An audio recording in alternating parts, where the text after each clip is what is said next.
विश्वानि देवासु भद्रं तन्न आसु बहुं हिरण्यगर्भः समवर्तताग्रे भूतस्य जातः पतिरेकवासिति स्वदधारणं जामुतीमं तस्मै देवाय हविषा विधेम। ॐ खर्वं स्थूलतनुं गजेन्द्रवदनं लम्बोदरं सुन्दरं प्रश्चन्दन्मदगन्धलुब्धमधुपगल्लोलगण्डस्थलं दन्ताघातविदारितारिरुधिरैः सिन्दूरशोभाकरं वन्दे शैलसुतासुतं गणपतिं सिद्धिप्रदं कामुदम्। ॐ नमामि शिरसं देवीं विद्याबुद्धिप्रदायिनीं वरदं गच्छति हस्तं भक्तिं कमलासनम्। सबसे पहले हिंदी दिवस की बहुत सारी शुभकामनाएं।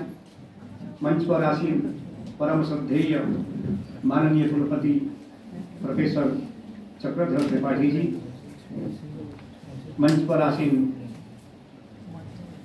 हमारे doctor Meshram ji, controller of examination, मंच पर उपस्थित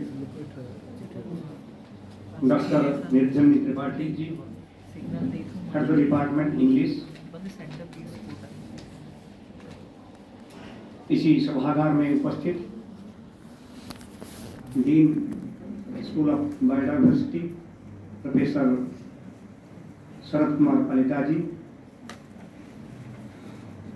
इसी सभागृह में उपस्थित हमारे प्रोफेसर सड़ंगी जी, बाकी head of the departments, teachers, हमारे सहकर्मी, विद्यार्थियों तथा पत्रकारगण।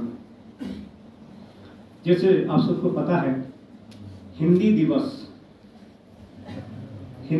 कहने से मन में एक भाव आता है कि हिंदी है हम, हिंदी में भाषण करना, हिंदी में लिखा है यहाँ, हिंदी लिखें, पढ़ें और बोलें। लिखना भी आसान है, बोलना भी आसान है और पढ़ना भी आसान है। हिंदी दिवस के ऊपर विशेष वक्तव्य मैं नहीं दूंगा, क्योंकि हमारे साथ हमारे माननीय कुलपति जी हैं, जिनका अध्ययन अध्यापन इसी क्षेत्र से रहा है। और हिंदी 14 सितंबर को आज का ये दिन विशेष पवित्र दिवस है। संस्कृत के लिए भी एक दिवस रखा गया है। संस्कृत दिवस रक्षाबंधन के दिन मनाया जाता है। 15 दिन तक या 1 महीने तक ये कार्यक्रम चलता है। हिंदी का भी ये भी कार्यक्रम पखवाड़ा जो है 15 दिन तक ये कार्यक्रम चलेगा। विभिन्न कार्यक्रम इसमें किए जाएंगे और हमारे राष्ट्रपिता महात्मा गांधी जी 1918 में गांधी जी ने हिंदी साहित्य सम्मेलन में हिंदी भाषा को राजभाषा बनाने के लिए कहा था और आज भी ये राजभाषा है। भारतीय संविधान के भाग 17 के अध्याय के अनुच्छेद 343(1) में इस प्रकार वर्णित है कि संघ की राजभाषा हिंदी और लिपि देवनागरी होगी। अब यह है कि देवनागरी लिपि आप जानते हैं, नागरी और देवनागरी, देवताओं की भाषा, देवभाषा जो है संस्कृत है और भाषाओं की जननी भी आप कह सकते हैं। और लिपि एक है, संस्कृत की जो लिपि है वो देवनागरी है, हिंदी की लिपि भी देवनागरी है, पाली की लिपि भी देवनागरी है, प्राकृत की लिपि भी देवनागरी है। तो लगभग देवनागरी लिपि जो है लगभग बहुत सारे भाषाओं के लिए हम प्रयोग करते हैं। और लिपि जिसको आप जानते हैं कि इंग्लिश में स्क्रिप्ट कहते हैं, स्क्रिप्ट या लिपि, लिपिकार। आजकल तो हमारे पास कंप्यूटर है, लैपटॉप है, सब कुछ सुविधाएं हैं। पहले ऐसा नहीं था। पहले हस्तलिखित ग्रंथ होते थे, उसमें बहुत सारे लिपिकार होते थे।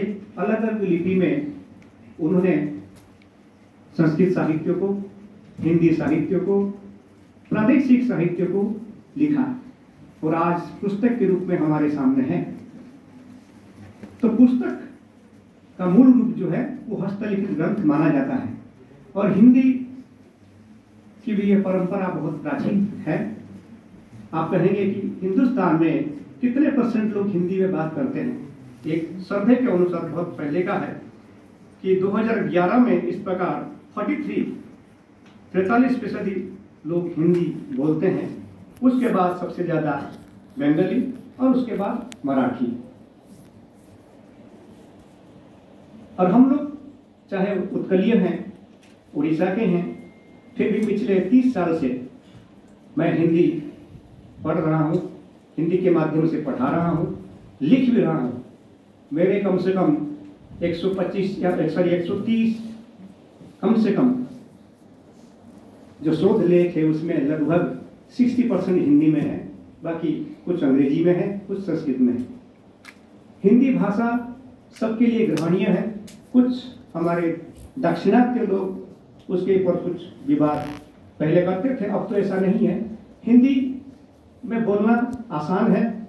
हाँ, व्याकरण का त्रुटियां कभी कभी होती है, पर संस्कृत से, अंग्रेजी से हिंदी सरल है, आप आराम से पढ़ सकते हैं। मैं इसलिए कह रहा हूं कि पिछले दिनों हमने हिंदी पत्रकारिता के लिए, हिंदी में सर्टिफिकेट कोर्स के लिए कुछ अभियान चलाया था। लगभग 1066 बच्चों ने, गांव के लोगों ने, सभी कुछ हमारे कलीग्स ने हिंदी में सर्टिफिकेट कोर्स करने के लिए एप्लीकेशन भरा है।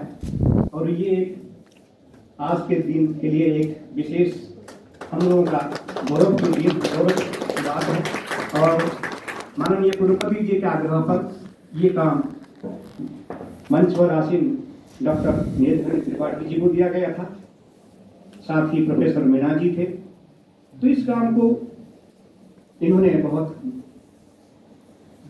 कष्ट तो हुआ है, पर उन्होंने सही समय पर करके दिखाया है। और ये जिसको हम कहेंगे कि क्रेडिट या गौरव हमारे माननीय कुलपति जी को जाता है कि हमारे विश्वविद्यालय में हम लोग हिंदी में ही कुछ लिख सकते हैं, पढ़ सकते हैं। कहीं भी आप जाइए, विदेश में जाएंगे तो भी लोग, कुछ लोग हिंदी समझेंगे नहीं, पर जैसे 38 कंट्रीज हैं, 38, जहां Indian council for cultural relation, भारतीय सांस्कृतिक अध्ययन केंद्र जो है, इंडियन कल्चरल सेंटर, ICC जिसको कह सकते हैं, और इंडियन कल्चरल सेंटर जो एब्रोड में है, विदेश में है, वहां लगभग सभी अध्ययन केंद्रों में हिंदी की पढ़ाई लिखाई के ऊपर विशेष ध्यान दिया जाता है। मॉरिशस एक देश है